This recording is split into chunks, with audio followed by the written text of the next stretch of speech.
با درود، خیلی ممنون، سپاسگزارم از دعوت شما و خیلی خیلی خوشحالم که دوباره خدمتتون هستم یکی دو ساعتی با هم باشیم.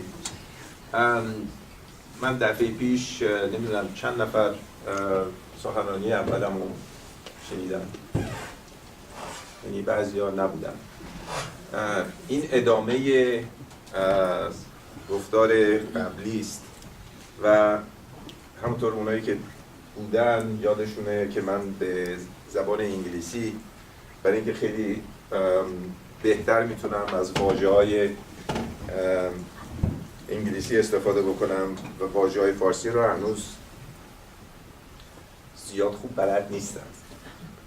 پوزش میخوام، برمیگردیم به انگلیسی، ولی خب در سوال و جواب میتونیم زبان فارسی ادامه بدیم. The first part, those of you who were not here, was very much focused on the mega trends in economic, technological, and demographic areas. The kind of a world that we're going to see in 20, 30, 40, 50 years from now. And the second part today, I'm going to look at some of the implications. And of course, there are so many implications, and we couldn't cover it in one evening. So I'm going to focus on maybe two general areas. What kind of changes will we expect we will have to undertake at the societal level and at the organizational level? And what implications it has for us, the way we work, the way we live, and the way we play, and the way we communicate. With a focus on mindsets, مجموعه ذهنی. I did this, in fact, in Tehran 2 weeks ago at the Faculty of Entrepreneurship, کارآفرینی، دانشگاه تهران. 150 students, and it was, they found it to be a very different approach to some of these subjects. So you will see, those of you who were not here last time, there will be very little in text. Mostly, I would like to invite you to look at the images and then just listen to me, don't look at me. The images are very important because there's a connection between what I say and the images. And then I would like to throw in a few questions and what I call mind teasers to see whether we are really on the same wavelength. One of the most important shifts that we will be faced with is a shift of paradigm. We are essentially in the middle of moving from the paradigm of scarcity that we inherited from the industrial era, scarcity of the factors of production, to a paradigm of abundance of knowledge. Now, it is not just a simple transition. It's not about words. It's about what it implies. When you look at the scarcity of factors of production defined the way we live, the way we deal with things, the way we manage. The word management is really about how do you manage the scarce resources that you have. So that if I have capital, main factor of production in the industrial area, labor, land, these are elements that if I give you one part of what I have, I will have less. Whereas when we move to the knowledge era, knowledge as a factor of production, if I share my knowledge with you, I do not have any less. Now, this has profound implications of the way we deal with this, because everything we have is inherited from the industrial era on the basis of scarcity. And therefore, it is like going to the moon and learning how to walk on the moon. we have to first unlearn how to walk, how we used to walk on Earth in order to be able to walk on the moon. This is the nature of the shift that will have to be undertaken for us to be able to operate in this new paradigm. And we're only beginning to sort of understand and find metrics, find definitions, find frameworks for dealing with this type of a phenomenon. Oops, let's see. Okay. The question of mindsets is very important because, you know, when we move from a society of industrial society to what I call the intelligent society, it's not just changing the words, it's a whole mindset. We used to be dealing with things, factories, production, competition, consumption.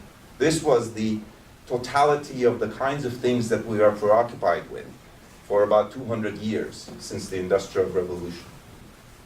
The new society that we are moving into, it really talks about very different things. Ideas, networks, innovation. Instead of competition, it's collaboration. Instead of consumption, it's sustainability. The totality of this requires a totally different mindset to be able to deal with these things. And we're still struggling. And you see this schizophrenia at the society level, in enterprises, in organizations.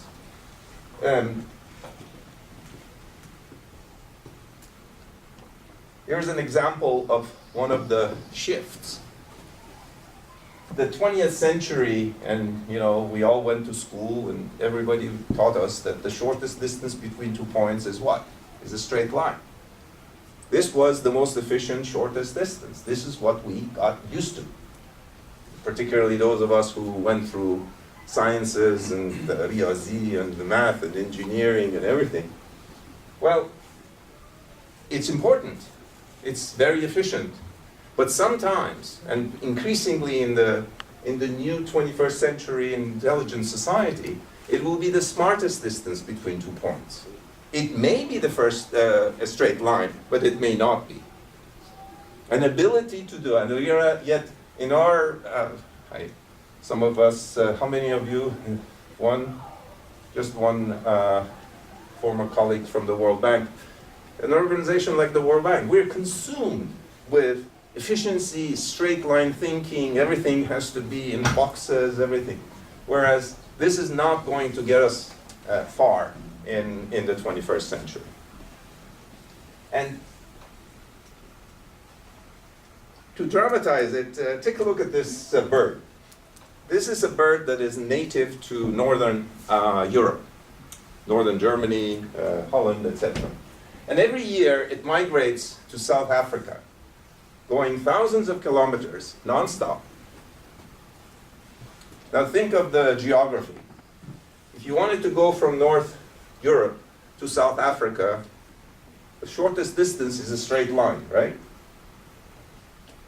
Because they have to go such far distances without stops, so you want to get the shortest distance. Well, the shortest distance is the black line. The red ones are the actual migratory patterns of this bird. Now you ask yourself, why is it that these birds make the problem complicated for themselves and take the longer route? Don't they get tired since they have to fly non-stop?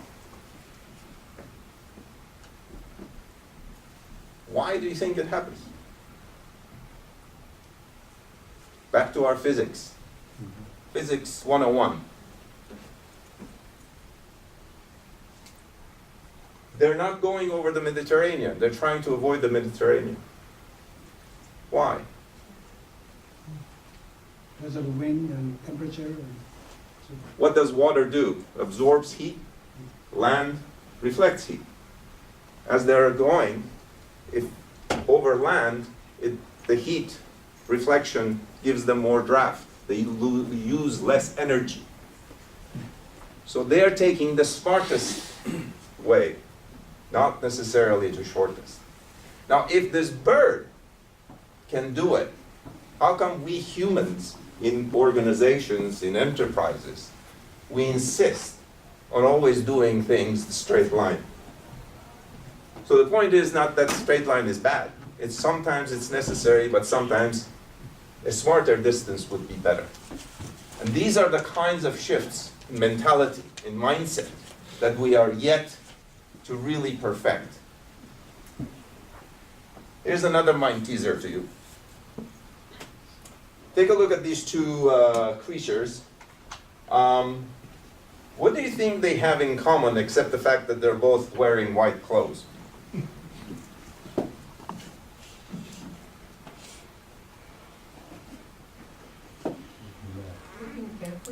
Looking carefully.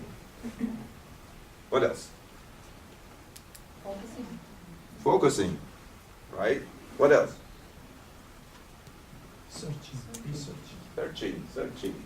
What are they searching?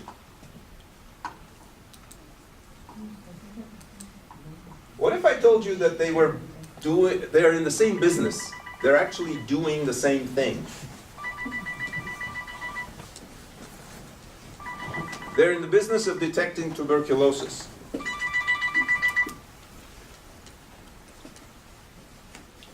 This creature uses modern scientific methods. The other creature uses sense of smell to detect the microbe in the saliva of the patients. Now, you see, the minute something scientific, the problem is posed to us, we tend to think that this is the solution. Because it is technical, it is scientific, there is a microscope, etc. Whereas the other one can do the same thing. Particularly if you are in a country, say in Africa, where I spent 25 years of my career at the bank, you do not have these things. You do not have trained technicians, and you don't have the microscopes, yet you have a lot of patients, TB, and you want to do it very quickly. What do? Again, not the shortest distance, but the smartest. This may be the smart solution to that problem. One of you here is a health expert, Here's a case of using what you have in a smart way. Now, if I asked you who is more performant, who is more efficient at what they're doing, what would be your guess?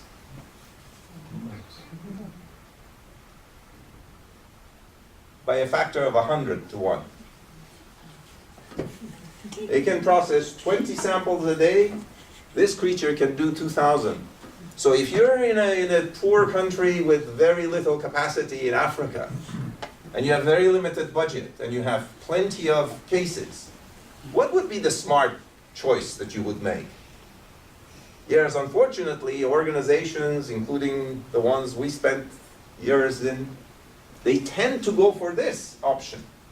This is serious stuff, Who does? Would the World Bank ever do a project with mice in it? No. Yet we build, hospitals and everything in the middle of nowhere with no nurses, no doctors, no electricity, and we expect results. We don't get. Another shift is really in the way we approach problems. The difference between a problem-solution mindset and a problem-finding mindset. See, a problem-solution mind, you focus on solving a problem, and basically you're driven by what is compared to what should be. Whereas if you approach it in a problem-finding approach, you're asking different questions. What is versus what could be. The first one takes you towards a decisive decisions, etc. The other one opens up new areas for reflection and collaboration to find new alternatives. Here's an example that affects half of mankind today is in water scarce areas. Scarcity of water. So one of the solutions that the 20th century has figured out, and given the technology we had, was desalination plants. And of course, you know, you do a more efficient desalination plant if you want to get water, sweet water or fresh water, which is fine. But by solving one problem, you're creating another one. Most of them have a very, very heavy carbon footprint because they use fossil fuels, etc., to produce that. But of course, you know, water is so important that you don't mind, yet you are polluting the air. If you remember in the first lecture, we were talking about the whole question of the climatic environmental shifts, and that we could reach 4 degrees increase in temperatures, which is going to, you know, create havoc in this thing. So, aren't there better solutions? And look at this other contraption there. This is Teatro del Agua in Spain. They have figured out a way of producing water, but using 3 abundant elements: water, seawater, sun, and wind. And essentially, the vapor comes up, wind brings it in the back of these windows. You have pipes that condense the vapor, and on top of that, you have solar panels, so 0 carbon footprint, and it's producing water from the same water that is salty from the sea. One solution, the other solution. This one was, how do we solve the problem of increasing the efficiency of what we have? Whereas the other one is, look at it completely from a different perspective to find a difference. And on top of that, this is like an amphitheater. You could have concerts there. These are the kinds of solutions, particularly the young engineers around here, you know, these are, your generation will have to come up with these things. The next big challenge is, we were talking about this abundance of knowledge and the network society that we're moving into. But how do we tap into all these brains, to all this knowledge that is out there? How do we reach it? How do we harness it? How do we get it? Now, towards the end of the 20th century, we came up with this notion of crowd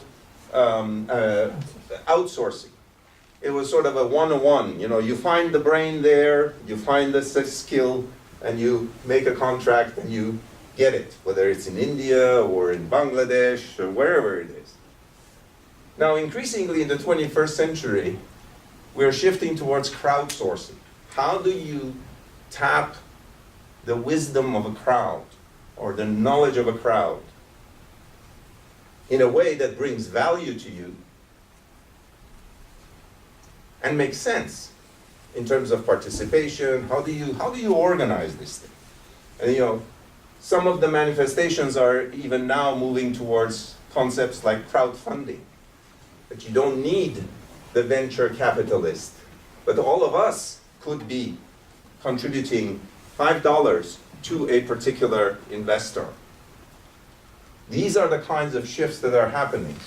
But of course, you need legal frameworks, etc., to I was in Tehran giving this lecture, and I was amazed that one of the students there was actually doing a PhD on crowdfunding, trying to design a regulatory and legal framework for Iran to be able to do crowdfunding.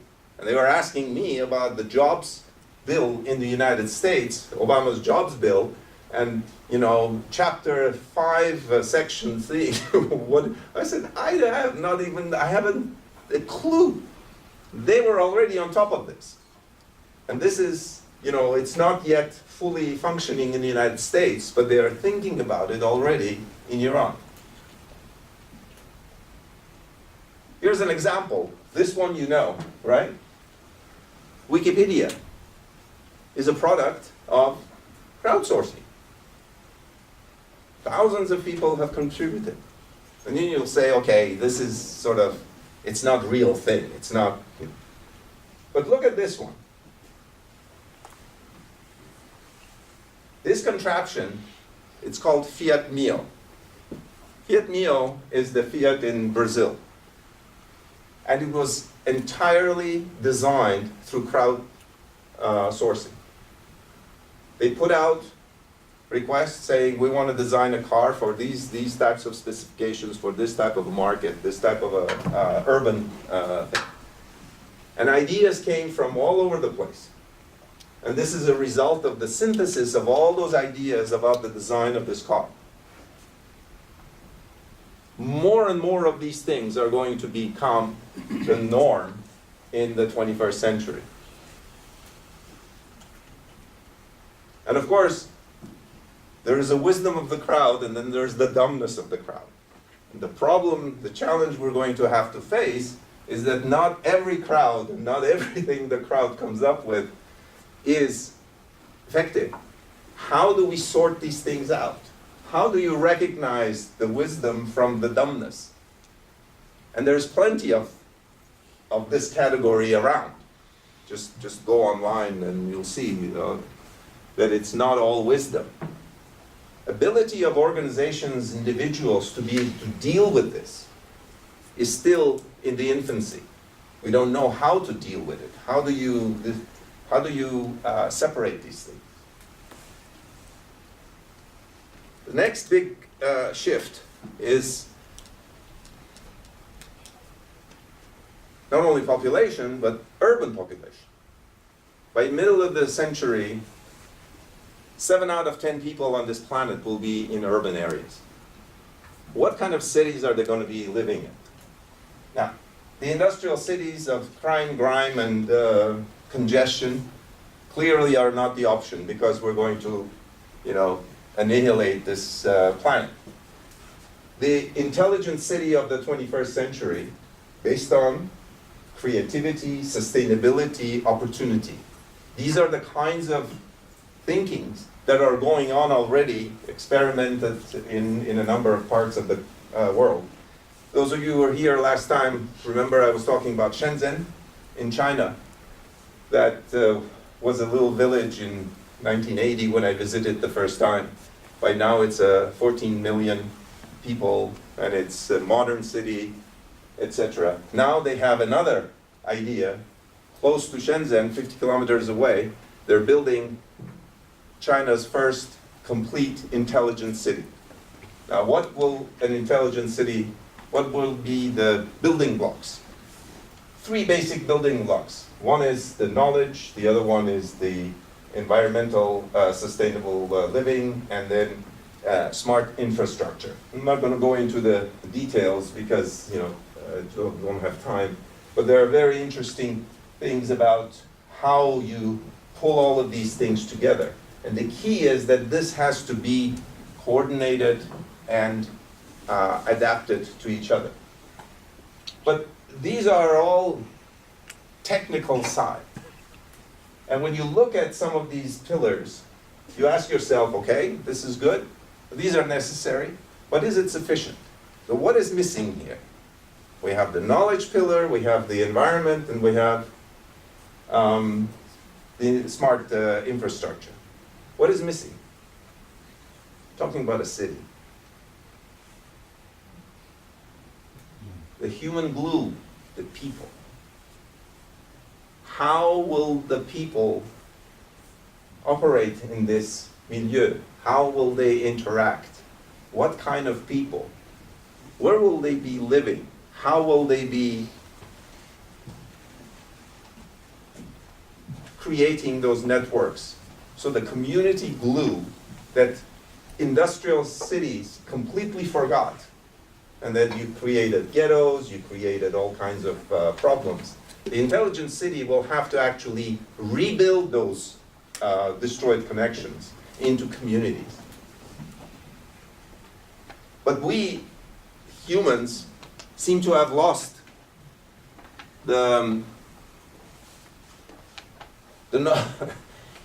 talent for doing that. Take a look at these two images. The upper one is your typical big industrial, skyscraper cities. Actually it's a composite of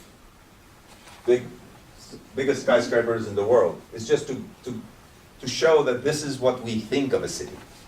Now look at this other one. What do you think that is? That's also a city.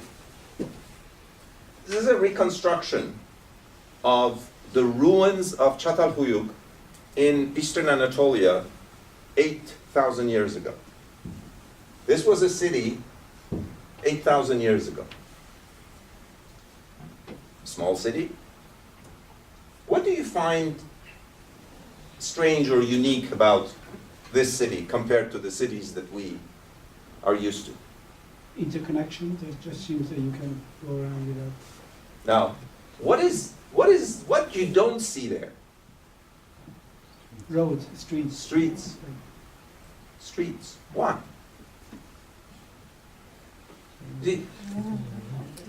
Go back to the original question. Why were cities created? For people To address two major challenges, concerns. One was security, and the other one was to provide a medium of exchange, barter or whatever. For security reasons, when it's sort of, as a secure place, you don't have alleys and everything. So the point is, obviously we today are not going to build cities like that. The message here is that we used to know how to do smart things. For those times, 8,000 years ago, this was a smart solution. And we have to realize that in the 21st century, we have to come up with smarter ways of dealing with concepts of cities, etc., rather than these types of things. And it's only beginning to sort of tickle the imagination. There are things on the drawing boards, but the mindset is still thinking in those terms. Here's another example. See these two graphs or pictures. This is Irvine, California. This is a section of Barcelona. Again, what you see is different here.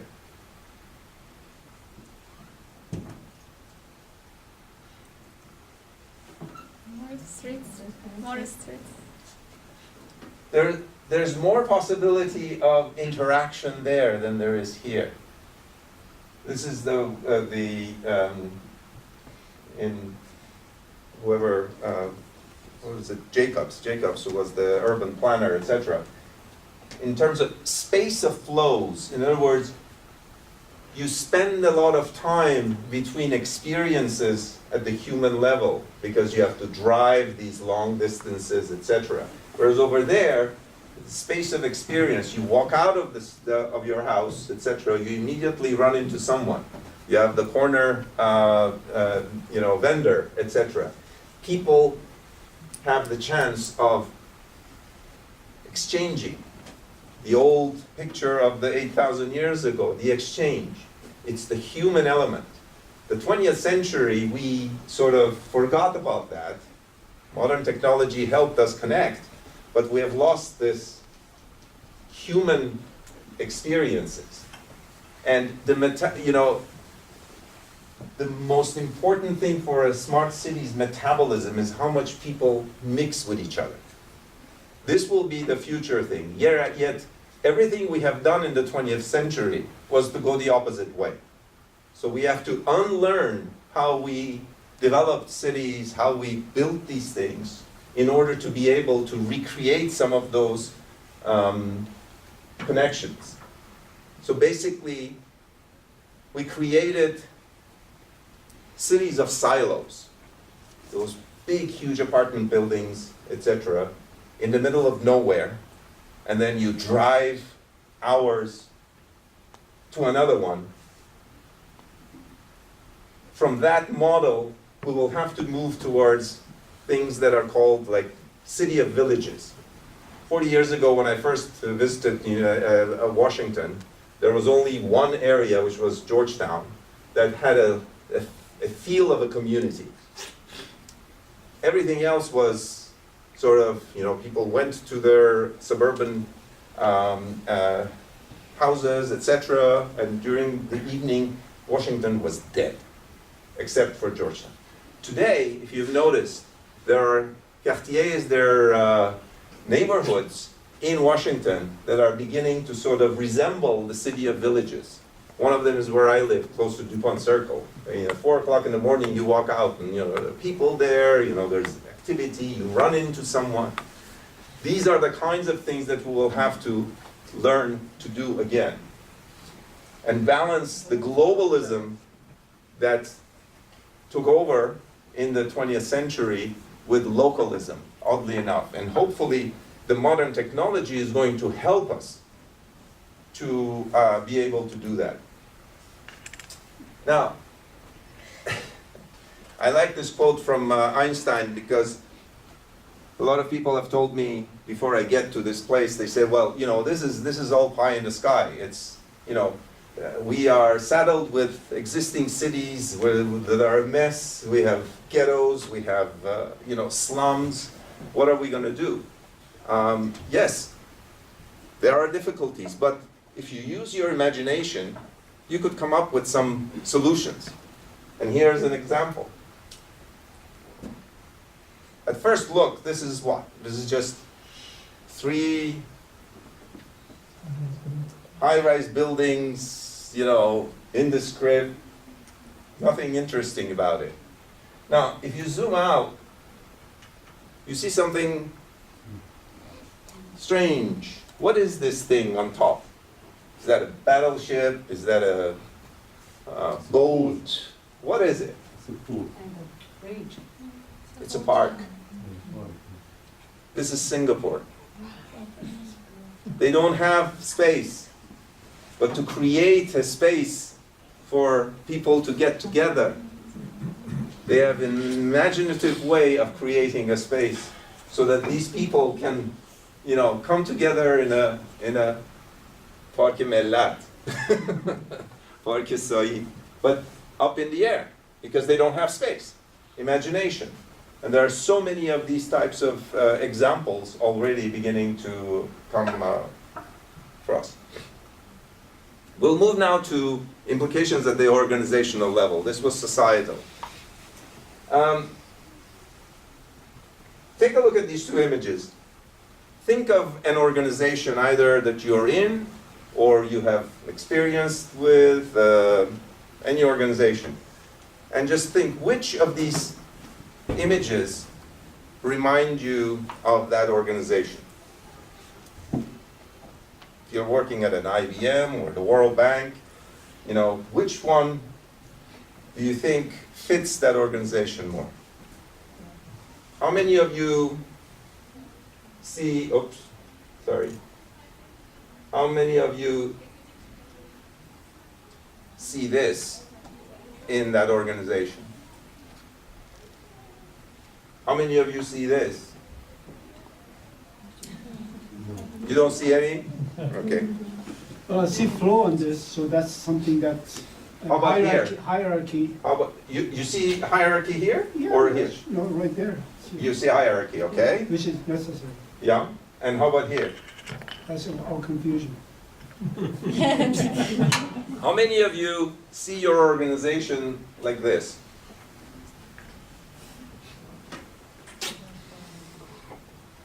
And it's not that one is better than the other. They're just different. The way you see the organization affects so many other things of how you relate to it, what you do with it. We were overtaken in the 20th century, 19th century with the machine world, the mechanical world. Everything is mechanical. There is a solution that is mechanical, which again goes back to the industrial era. The steam engine and all that stuff. Now, if you see an organization as a machine, you start treating it like a machine.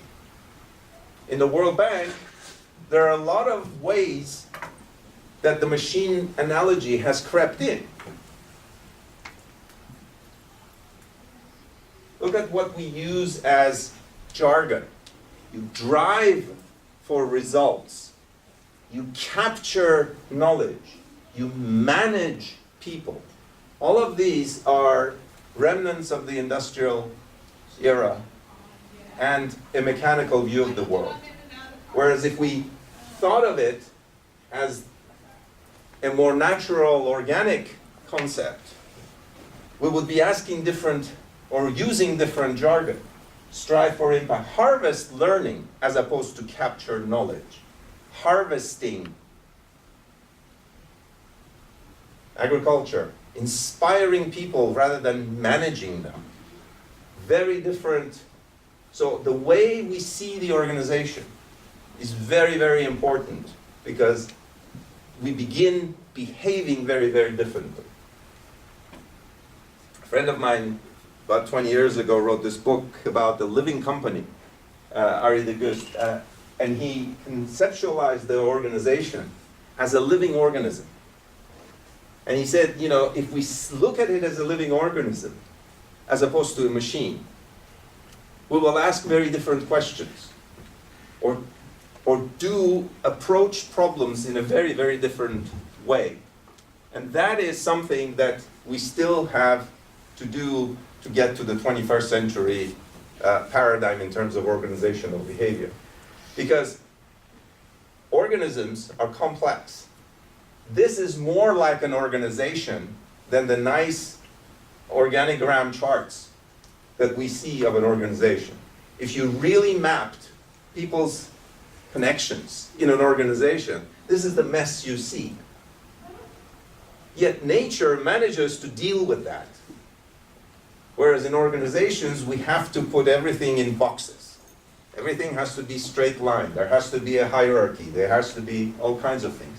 These are the kinds of dilemmas that organizations will have to deal with to move from a concept of organization as a machine to the concept of organization as an organism, as a living thing, with profoundly different implications in terms of how you, quote unquote, you don't manage, you inspire. It's a very, very different challenge. And everything goes back to mindsets. What is the mindset behind all that? Give you an example, since I spent so much time at the World Bank. This is a real story.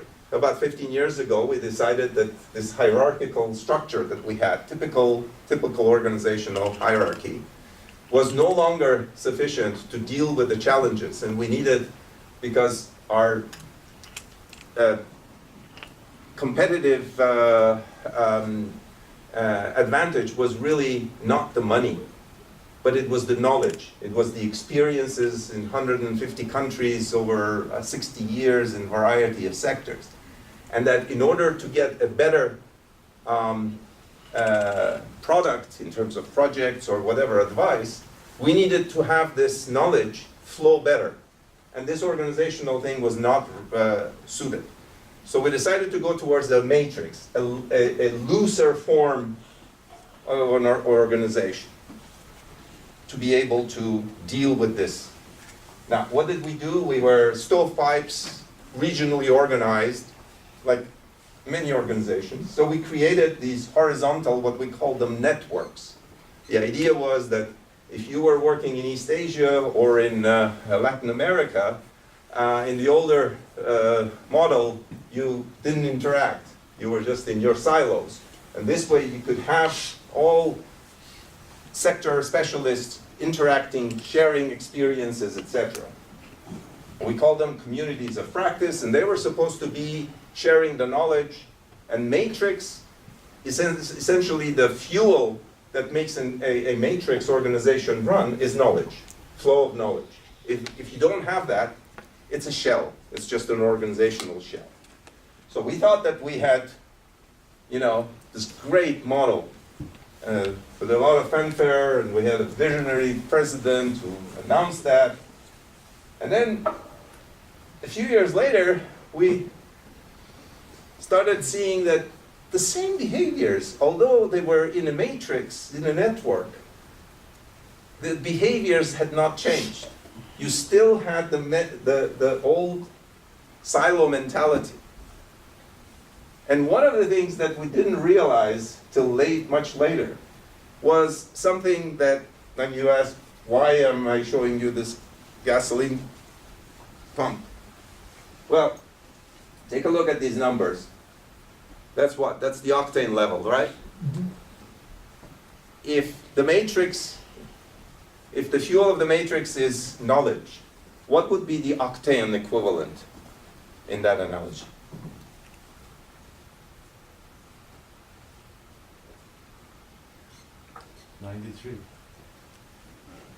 No. The equivalent of 93 in an organizational sense of knowledge flow. Trust. Trust in the organization. If you do not trust your colleagues, if you do not trust your managers, if you do not trust your leaders, you're not going to share. And we completely forgot about that because we were focused on boxes. And when we measured trust, it was about 20%. Now, if you have that low a level of trust in a matrix organization, it will never happen. And we invested a lot into the architecture, into all these boxes and everything, and we missed this intangible trust. The other thing we missed was mindset. Remember those stovepipes? We used to call the leaders there regional vice presidents. So the horizontal ones, we call them network vice presidents. Network vice presidents, they thought they were such a unique thing, new thing. They needed to have a sexier title. So they went and they came up with, guess what? They called themselves network vice president and head of network. You see a little bit of a problem there? Head of network? That's an oxymoron. There is no head of a network. Network is a horizontal concept. Yet these people, they were some of the best, brightest of the institution. Two of them were my cohorts. I can vouch for them. Yet their mindset was still a hierarchical one. So they imposed that on a horizontal concept. Head of network. We brought it to the attention, etc. 17 years later, we still have heads of network. Because the mindset was had not evolved.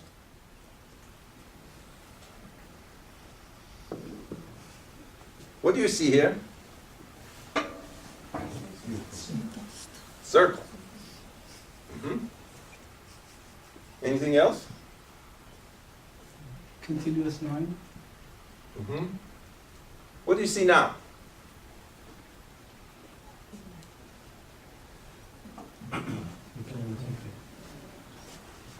Network. Network. What else?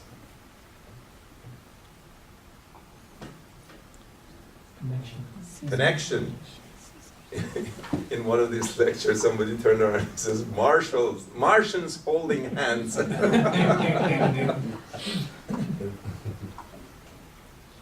You see, we are trained, our mindsets are trained to focus on what we see. It's this, how about the space in between? There may be so many other things in between these people. But we focus on the visible. We focus on the boxes rather than the space within the boxes in organizations. It's all those intangibles, trust, fear, all these intangibles that are critical when you get to a network society, when you go to collaboration. These are critical elements. Yet organizations seem not to be able to deal with it as effectively as organograms and boxes. So the space in between that is invisible, but is critical to your bottom line, to getting value, to getting effectiveness of the organization. This man is my favorite character of the 20th century. And you know, when you really think about that, this is the source of so many problems, whether it's governments, private businesses, etc. Every time there is a problem, you put together a team, a task force, or a working group of the people who created the problem, and you ask them to solve it. And most of the time, nothing gets done, because the thinking that led to the problem to begin with is still there. How do you break that? Organizations have a very, very tough time dealing with that. So all of those task forces and working groups typically do not come up with solutions because of this.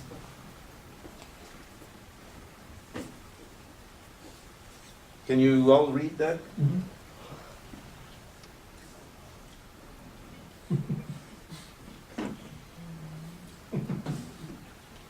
And we see this phenomenon, you know, on a daily basis, whatever our organization is, the ridiculousness of all this.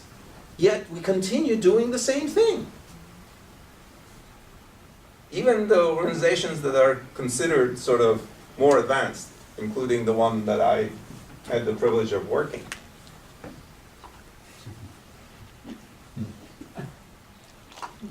You see a problem there? Yeah.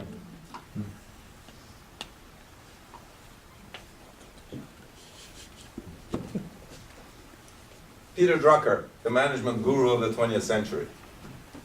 We're consumed and, you know, just focused on efficiency.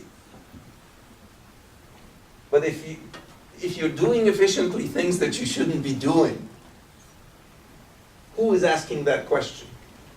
And the previous slide was one of those things. Somebody came up with this very efficient way of getting you up there.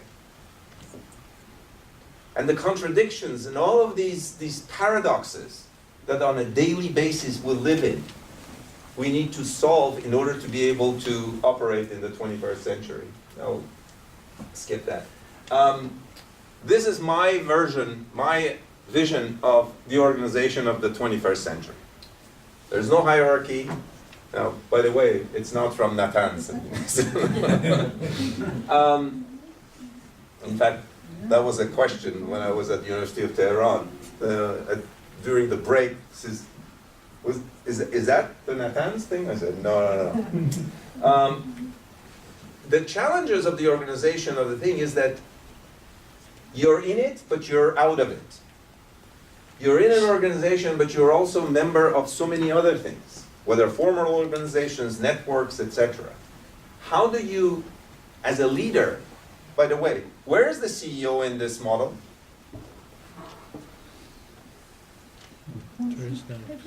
Could be this. Could be that. You don't know. If you have done away with hierarchy, and you're really based on a flat structure, teams can self-organize and leaders can emerge. All of those things we still are learning how to deal with in an organizational sense. Motivation. The 20th century industrial worker. How did you motivate them? A good salary was pretty sufficient. The knowledge worker needs the salary, but that's not enough. You need something else. Meaning. Meaning in the work that you do. So the challenge for the leaders of organizations is how do you create that meaning, that connection, that it is more than just going to the office and spending 5 hours. And the nature of leadership. I mean, the industrial city organization, factory, etc. It was essentially a command and control thing. You got orders, 21st century organizations will have to look at inspiration. How do you inspire your people? So the models of leaders will have to shift. And we're still grappling with that. You have to be a good manager and to be a good leader. What is the difference between a manager? What is the difference between a leader? I always say managers are appointed, leaders are anointed by the people that they have the privilege of working. Now that is a complete shift in mindsets that has yet to take place. And you think this is pie in the sky in terms of doing away from management and hierarchy and everything. A company whose products have been to space, to the Everest, all over the place, it's pretty big, 8,000 people, 2 billion in sales, have done away with organizational hierarchy. They behave like a startup. Initiate new projects without management approval. And they have produced a profit every year for the past 50 years. So this is not a recent phenomenon. So it can be done. And make profit. And they produce things that go to space. Have you ever heard of Gore? The company is called Gore. You know what they produce? You've gone skiing? Anybody? The material that breathes and protects you from getting wet. They came up with it. And products of that sort. Highly innovative, flat organization, making money, and people love to work there. If you go and interview them, one of the highest levels of satisfaction of companies. And they've been making money every year with this management approach. If anybody of you is interested, these are two very important books about the future of management and the future of work in the 21st century.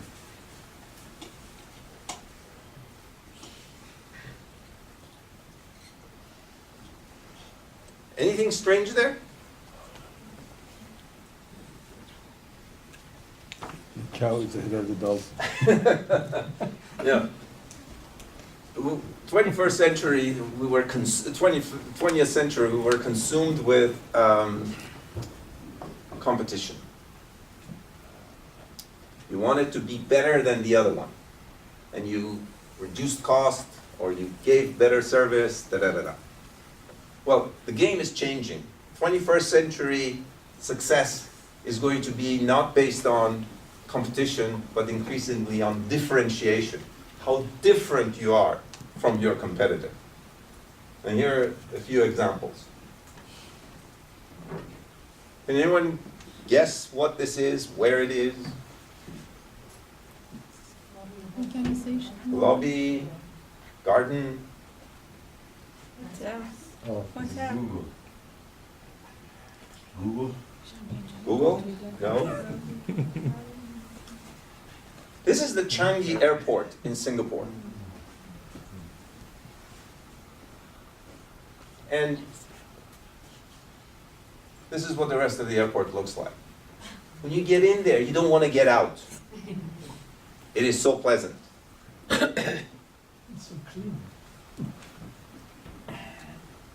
When we went to see it many years ago with some of our colleagues, the CEO, our guys were all focused on the technical efficiency of the airport, the standards, and and they asked the CEO, what is your management philosophy? Because this is the model of an airport in the world. And he said, I don't have a management philosophy.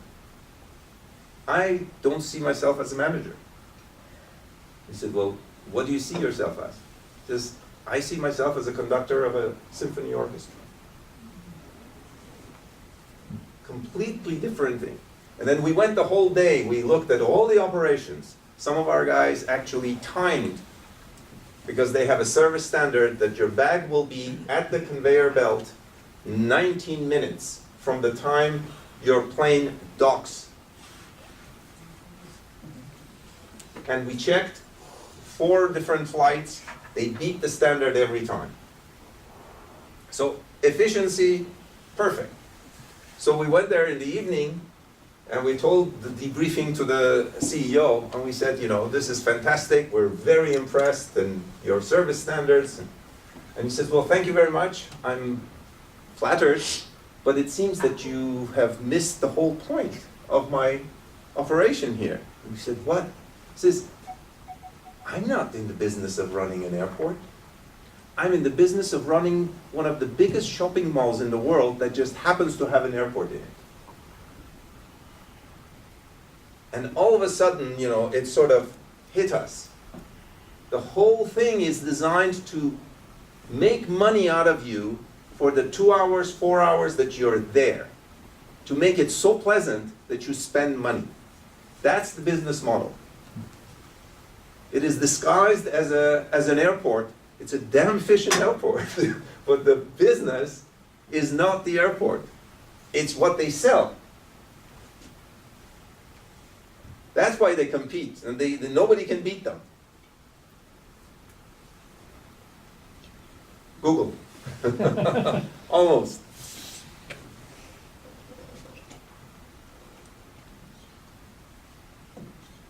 What is so surprising about this? So simple. Think, when they came up with this, just imagine what those websites used to look. Remember the old Yahoo and everything? You would look at it, you didn't know where to look. I mean, it was like an Amazon jungle. It was the simplicity. When everyone was trying to put more things into the website as a way of competing with the other one, they completely changed the paradigm.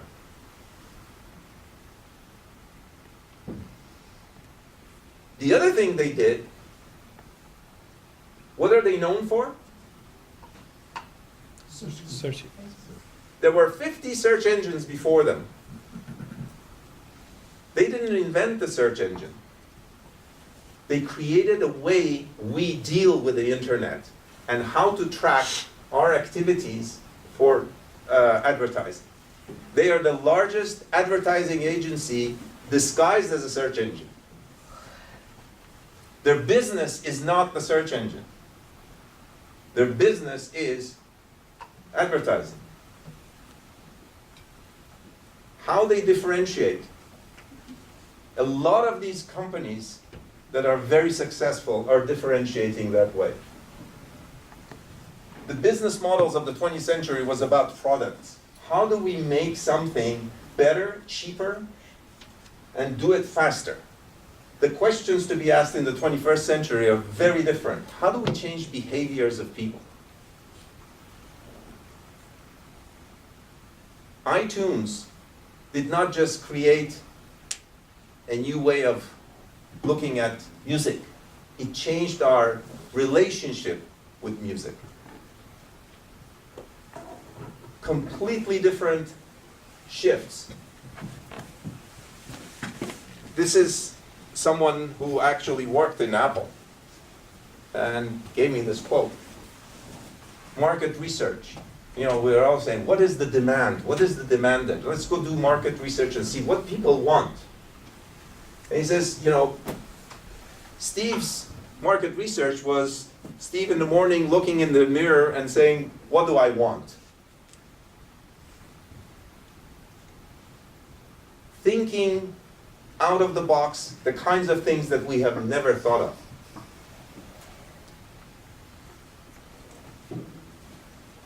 You remember this?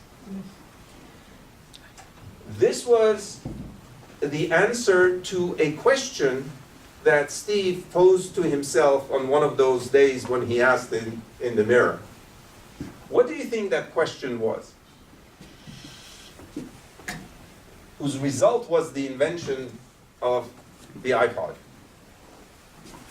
Why do I have to listen to music in the car? That was his question. Close, close. Because remember, well, how were we listening to music? Remember those little CD players, and how many CDs can you pack into a CD player or whatever? It was bulky, you couldn't. His question was, how do I get 1,000 songs into my pocket? The minute you pose the question that way, remember the problem finding rather than a problem solution? He didn't want to make the CD player more efficient. He asked a totally different question. And more companies, this is where the breakthroughs are happening.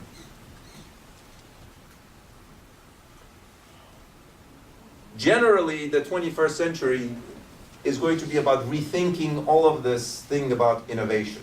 Because innovation, we thought of, fancy products, etc. Remember the previous lecture, we were talking about this additional 2 billion people. Most of them are going to be in poorer countries. And then the middle class, 5 billion middle class, basically lower middle class, 2 billion of them in re-emerging countries. These will be the consumers. You need frugal innovation. You need products that will appeal to that market, yet perform. So, you can do these, you'll still have a market. But it is all about how do we get the 2 billion, 3 billion additional people buying a car. They will not be able to afford this, whereas a 2,000, 2,500 nano is something that they might. So this is based on volume, this is based on margin as a business model. So increasingly, you have to move into very different way of defining your business model. Here's an example, electrocardiogram. This one costs like $3,000 to $5,000, and you have to go to a hospital, you have to have a technician to do it. This one costs less than $1,000, and each electrocardiogram can be done in $1. So the 5 billion people who may not be able to afford that can have that. And this is produced by GE. Thinking differently, thinking of the market in a different way, and trying to create a product that will solve the problem, but in a way that will fit that market. You don't force this one on the poor Bangladeshi. You create something that the Bangladeshi can afford. And remember, last time we talked about the creative advantage versus the cost advantage. The 20th century, everything was about how do I lower the cost, etc., to be able to increase my margin. Totally different questions are going to be asked in the 21st century. Because of 3D printing, additive manufacturing, you can produce 1,000 of these things in your home with smart software and some material here, but you can customize it to 1,000 customers. It's the creative advantage as opposed to have a factory with one model producing 10,000 of these things. It has implications in terms of, do we need factories in this model? Not necessarily. Do we have to go to a factory to work? Not necessarily. We can produce it at home or anywhere. All of these things will have to be dealt with as we move from this one paradigm to the other in the thing. If anybody is interested, more examples of these different, like Google's and Singapore airport, how they differentiate from the rest of the pack. Do we have time? Well, we have like 25 minutes or so for question and answer. this section was about this deluge of data. If you are tired, we can stop, but if anybody is interested about how we deal with all this stuff that is coming up, social networks and big data, etc., and implications. You want to do this or you want to stop? Do it? Okay, let's do it very quickly. Data deluge. All of this stuff that we have putting in the cyberspace, it ends up somewhere. The question is, what is it in there? And one of the things that we keep on putting there is information about ourselves.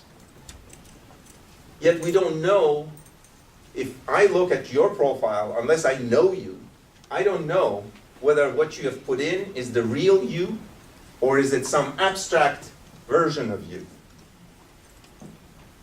So using that data is very dangerous. You cannot blindly use it. And it gets even more complicated if somebody has some sort of an algorithm that is roaming through all this information, and then through the algorithm comes up with a profile of you that is very different from what you have put in. And it could be that the profile is so nefarious that you get on a no-fly list. Because you don't know what algorithm is picking up of what you have done when you were, a little bit crazy as a teenager. You did certain things, you posted it on Facebook, and you forgot about it. And that thing is picked up. I keep on telling my children, do not put those things on the thing, because it doesn't go away, it doesn't disappear. So at the end of the day, if you are using this data, there are big data analytics nowadays about companies, they are selling all these software, etc. But you don't know which one of these is the real one.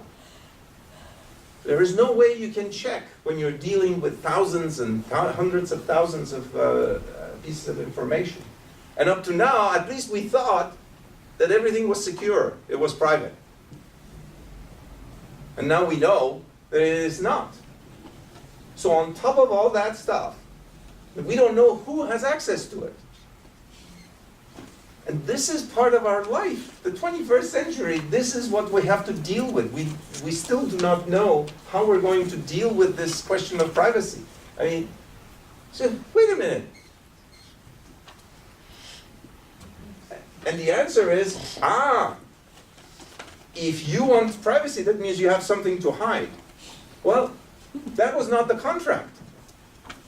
But that's the way it is. So we are all of a sudden getting these bombarded with these types of things, and we don't know how to deal with it.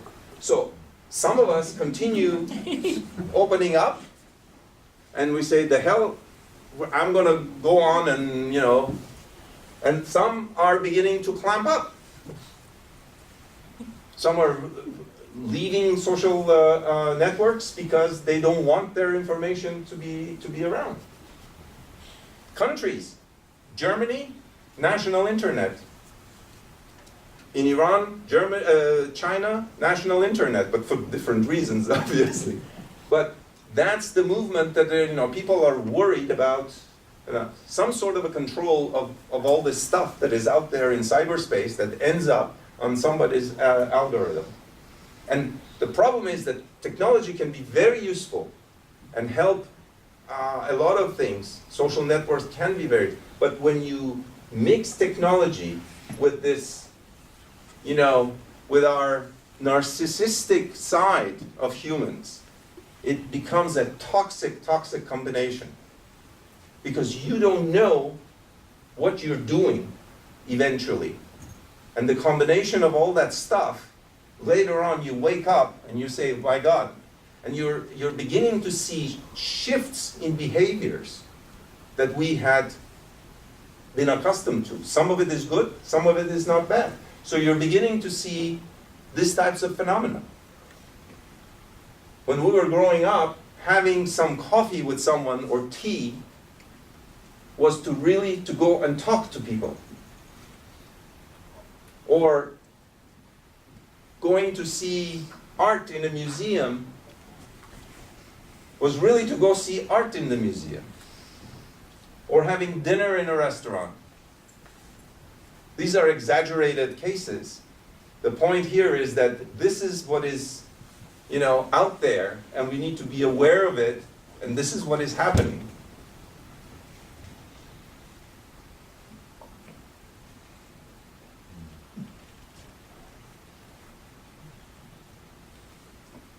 And I think that there is a danger that we will be getting there if we are not careful about all of these implications for what is happening, a combination of technology, our behaviors, etc. Everything is going so fast that we have no time to pull back and say, what have we created? So hopefully we're not going to end up that way. On that note, thank you.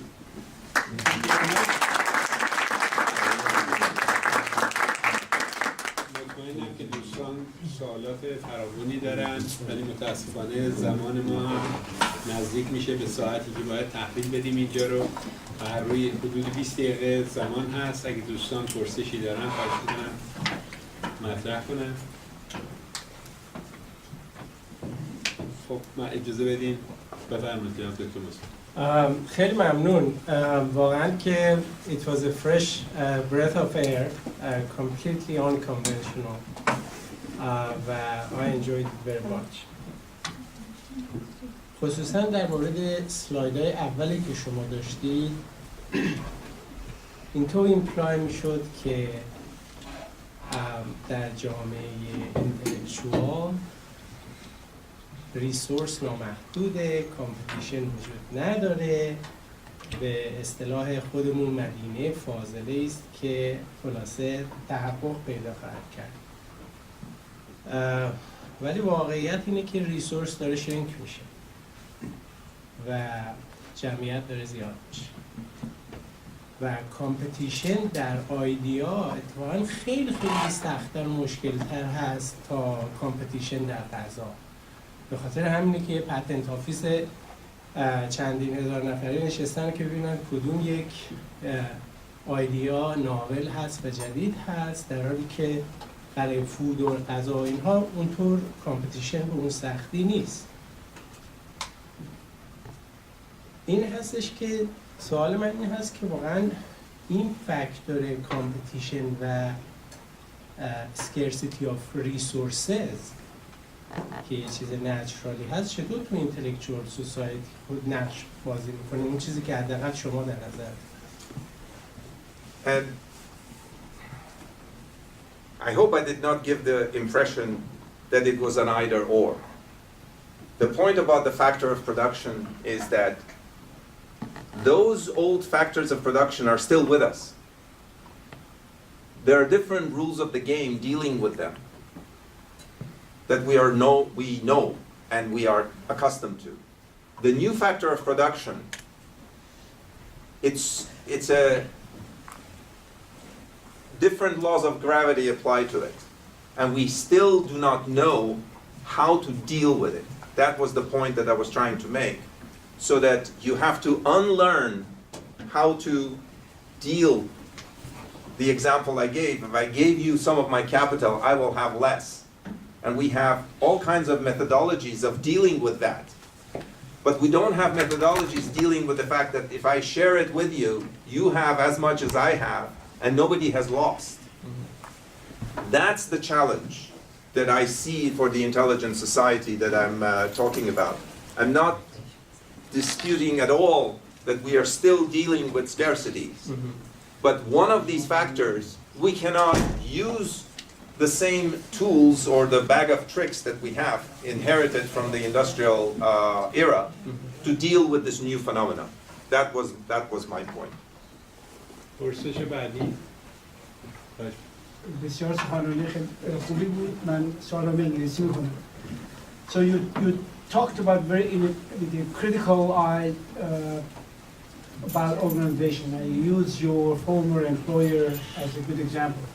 So the challenge in question to you is, you are basically have this new look and this critical look because now you're free, you're not part of an organization, or you just simply, what is the factor contributed that to this view you have? Were you thinking outside the box when you were with World Bank, or it was just as you matured over the years?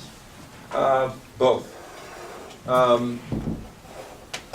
When we were going through the reorganization, some of these ideas were raised at the time, except the trust. We didn't know about that.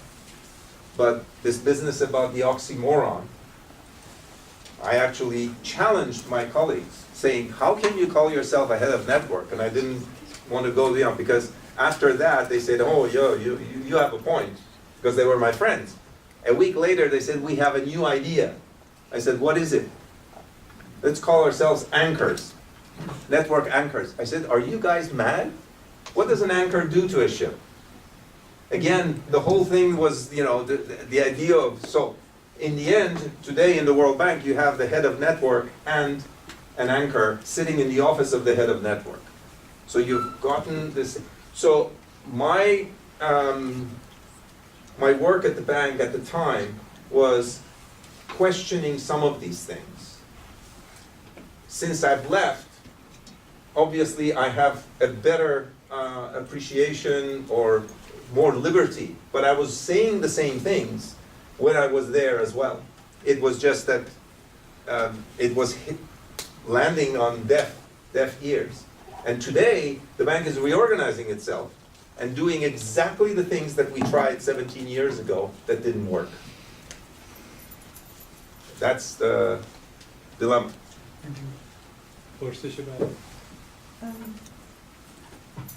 شما مطرح کردین که اگه نالج رو به کسی دیگه منتقل کنیم مساوی خواهیم بود، هیچ چیزی از دست نمیدیم.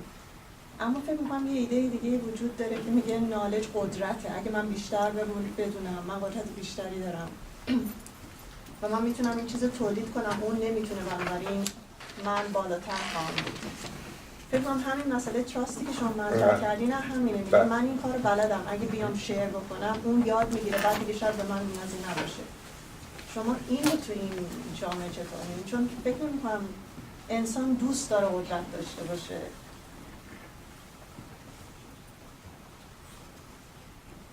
کار یک مدیر یا یک لیدر در یک سازمانی همینه که روایت رو عوض بکنه، به جای اینکه knowledge is power, knowledge sharing is power.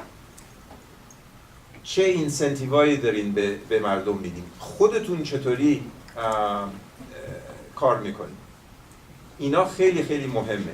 درسته که بعضیا این دانش رو پیش خودشون نگه میدارن برای اینکه فکر میکنن این competitive edge بهشون میده، ولی از نظر سازمانی شما میتونین شرکت‌های سازمانایی هستن که تونستن این کارو بکنن که اگر اعتماد بالاست، اینسنتیو درستی داری، بیشتر مردم میتونن اشتراک دانش بکنن و این چیزایی است که در خیلی از سازمان‌ها الان معمول شده. گوگل، اپل و اینا یعنی تمام مدت دارن به همدیگه رد و بدل میکنن. یعنی استیو جابز اون موقع یا اینکه لیدرهای امروزی این شرکت‌ها خودشون اونطوری که خودشون کار میکنن، نحوه برخوردشون با مردم سیگنال میده که چطوری باید رفتار کرد. این خیلی مهمه. پرسش بعدی. من خودم یه پرسش دارم،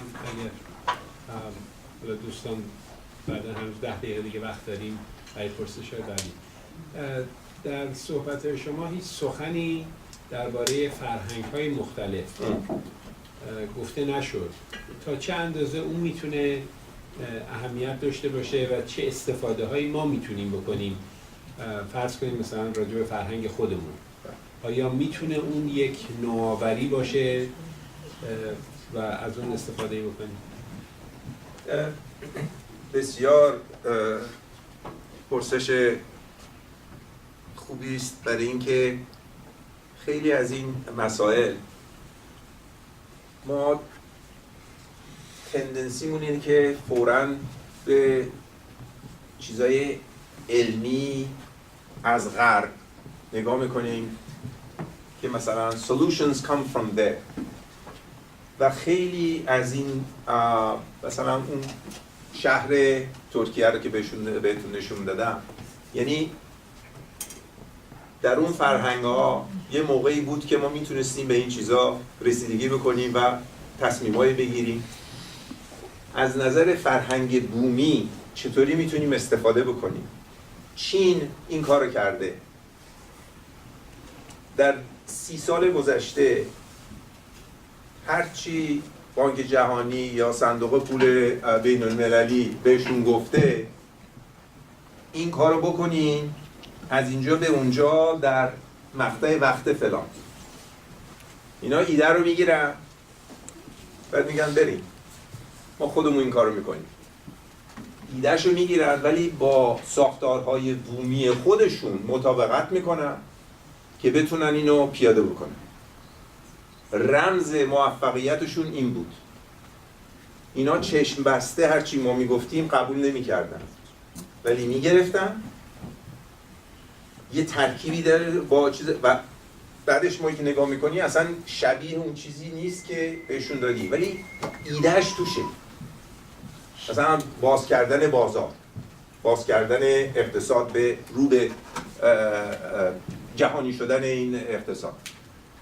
اگر اینا باز نمی کردن الان دومین کشور اقتصادی دنیا نمی شدن، ولی یه جوری باز کردن که مطابقت داشت با ساختارهای بومیشون، هم از نظر سیاسی هم از نظر اجتماعی و فلان. و مثلا این یه چیزیه که الان در ایران داره اتفاق میفته. اون برنامه‌هایی که الان دارن میریزن خیلی روی این چیزا تکیه داره میکنه. الان برگشتن به اقتصاد بدون نفت. اقتصاد بدون نفت مال کی بود؟ تمام اون ایده ها الان داره برمیگرده اینا. خیلی از مبانی این فرهنگ‌های بومی میتونه کمک بکنه برای اینکه بازم برمیگردیم به مجموعه ذهنی مکانیکی که ما از عصر industrial mindset چیز ایرا گرفت، عصر صنعت و ایناست که باید اون کشورهایی که فرهنگ قدیمی دارن، آداب و رسوم و سنت‌های خودشون رو دارن و اینا و خیلی عمیقن، اینا میتونن این کارو بکنن. ولی خیلی کشورها هستن مثلا شیخ‌نشینای دور ور خلیج و فلان، هرچی اینجا هست برمیگردن همونجا میشن. برای همین ما که میرین اونجا دبی رو که ببینی خیلی مدرنه ولی خب یه شاپینگ سنتر، شهر نیست به اون معنا و اینا خیلی خیلی مهمه. من به نظر من این یکی از چالش‌های خیلی خیلی مهم قرن 21 که چطوری برگردیم برای اینکه یک چیزایی بود توی فرهنگ‌های قدیمیمون که خیلی خوب بود یادمون رفته، نه اینکه یادمون رفته ولی چون مال خودمون بود دیگه بهش محل نمی‌ندازیم برای اینکه یه چیزی بود که از خارج از فرنگ میومد. حالا اون ما که از این کشور اومدیم اینو باید عوض شه و الان خیلی مثلا دانشجوهای ایران و رؤسایی که الان سر کارن به این چیزا خیلی اهمیت میدن. پرسش بعدی سوالی کوچیک داشتم.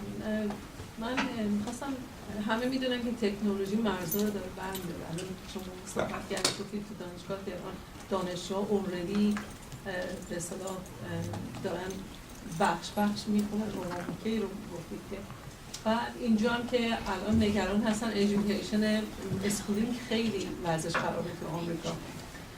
فکر میکنید که این به اصطلاح تصاویر توی دنیا گلوبالیزیشن به اصطلاح داره بالانس میکنه مثلا راجع به همین تساوی، منظور من از اکوالیتی این تکنولوژی و دانش و چی فکر میکنم به اصطلاح همین تکنولوژی داره مرزا رو برمی‌داره. چی فکر میکنم؟ تکنولوژی یک عاملی است، دانشش مهمه. خود تکنولوژی مثل یک کانویر بلته که اینو به شما امکان اینو میده که از اینجا برین اونجا، آسون‌تر میکنه، ولی اون دانششه که خیلی خیلی مهمه. و اگر توجه بکنین الان آخرین آمار که همین هفته پیش در اومده بود که امریکا، فرانسه، تمام این کشورهای به اصطلاح صنعتی خیلی مدرن افت خیلی بزرگی داشتن. پنج کشور اول همشون آسیایی هستن. پیزا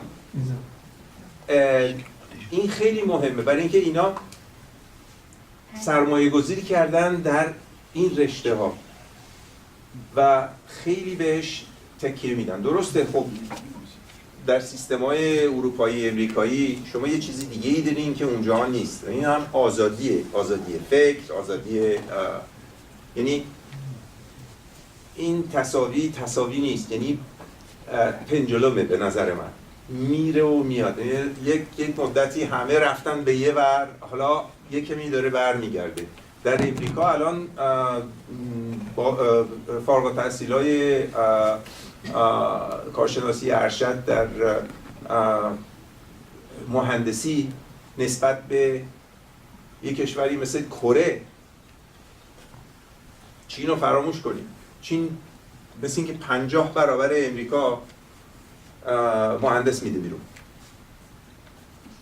رو چی دارین فشار میارین؟ درسته که مثلا اون کشورها خیلی تاپ داون هستن از این نظر، در امریکا اینطوری نیست. اینجا مثلا شما نمیتونین یه دونه امتحان آزمون سرتاسری مملکت بدین در اینکه یه دفعه یارو از ویرجینیا داد میزنه که من نمیخوام local school board is going to decide. ببخشید که حرفتون قطع میکنم، ولی این چیزی رو در نظر بگیریم که وقتی که پیزا ریپورت داده شد، بحث بر سر این بود که تاپ کشورها همون فنلاند بود، نروژ بود، تمام کشور دانمارک بود، درسته؟ بعد میاین و پیزا ریپورت بین 13 جوانای بین 13 تا 18 سال بود و مسئله‌ای که روی امریکا صحبت میشد که امریکا در دو سال گذشته یا 5 سال، در واقع در 5 سال گذشته که این امتحان گرفته شده بود، امریکا از کشورهایی مثل ویتنام و لهستان بالاتر بود. ولی الان کشورهایی مثل ویتنام و لهستان میان چیکار میکنن؟ امریکا رو بیت میکنن. بعد بحث بر سر اینه که اون کشورهایی که از نظر اقتصادی در سطح پایینتری هستن اومدن چیکار کردن؟ روی امریکا رو از ریپورت ماث و ساینس امریکا رو بیت کردن. بحث بر سر اینه که چرا امریکا بین 13 تا 15 سال 13 تا 18 سال به این شکل میرسه و به خاطر چیه؟ public education، failing of public education و همچنین family. یعنی این چیزی بود که روی این دوتا بحث میشه. بعد یعنی من فکر میکنم اینا رو باید مرزبندی کرد، اینا رو نمیشه با هم گذاشتشون، با هم با قضیه برخورد کرد. مشکل ولی شما وقتی به سطح یونیورسیتی و دانشگاه های امریکا میرسیم میبینیم که هنوز کریتیویتی، اینویشن اینا توی اینجاها داره صورت میگیره. بعد در مقابل بعد مثلا وقتی که اینا رو با هم مقایسه میکنیم، مشکل اصلی در ادامه صحبت میکنم که تکنولوژی و گلوبالیزیشن همه اینا رو میاریم وسط. اینا هر کدوم جای خودشون رو داره، اینا رو ما نمیتونیم با هم دیگه مخلوطشون بکنیم. درسته که چین، قبول دارم، درسته که چین 80 برابر 100 برابر فرزند انجینیر میده بیرون، ولی مشکلی که الان تو چین برخورد میشه چیه؟ مشکل کاپی کردنه. چین در کاپی کردن درجه اول قرار میگیره، ولی الان میایین سر اینویشن و کرییشن صحبت میکنیم، هنوز اینجا که همه برینای دنیا میان اینجا. درسته، ولی استیو جاب که برین چیز نبود که، استیو جاب که برین آسیا نه، ما نبود. چند دقیقه دیگه بیشتر وقت نداریم. درست میفرمایید. من حرف شما رو قبول دارم، ولی اگر به اجتماع نگاه بکنی و با 50 سال گذشته امریکای امروز رو مقایسه بکنی، درسته که استیو جاب و تمام این تکنولوژی و فناوری و نوآوری همش داره از امریکا میاد بیرون، ولی بین این گروه و سطح پایین شکاف بزرگی باز شده. علت این اجتماع یک اجتماع نیست، دو اجتماع کاملا سواست که اصلا با همدیگه حرف نمیزنن، به همدیگه ربطی ندارن. شما این آیوری تاور هنوز داریم، ولی اینا داره کاملا مثل اینکه یک کشور جهان سومه. جای امریکا هست که تمام شاخص‌ها، تمام ایندیکیتورها نشون میده که اینا اصلا به کشورهای در حال توسعه بیشتر نیستن. به خاطری که توی امریکا education is a privilege, education is not a right. بله. That's the whole این تصمیماییه که باید یک اجتماع بگیره. شما نمیتونین تمام مدت بگین که خب من میخوام تصمیم خودم رو بگیرم و بعد نتیجه اینطوری میشه. این ادامه پیدا بکنه. موضوع اینه که 20 سال دیگه اینایی که امروز رتبه مثلا 25 دارن، اینا بعداً چیکار میکنن؟ به کجا میرسه؟ و اینه موضوع. لگ چند ساله است اینجا. ما هنوز تمام این پتنت هایی که الان داره میاد بیرون، اینا نتیجه سرمایه گذاری های R&D و تمام این چیزای 10-15 سال پیشه. موضوع اینه که 20 سال 30 سال آینده درسته که تموم نخواهد شد در امریکا، ولی داریم میبینیم بین این دو کلاس کاملا مختلف. امریکا یک اجتماعی بود که کلاس نداشت. الان که نگاه بکنین کاملا معلومه. خیلی متشکرم. ولی ان شاءالله اینو باید ادامه بدیم.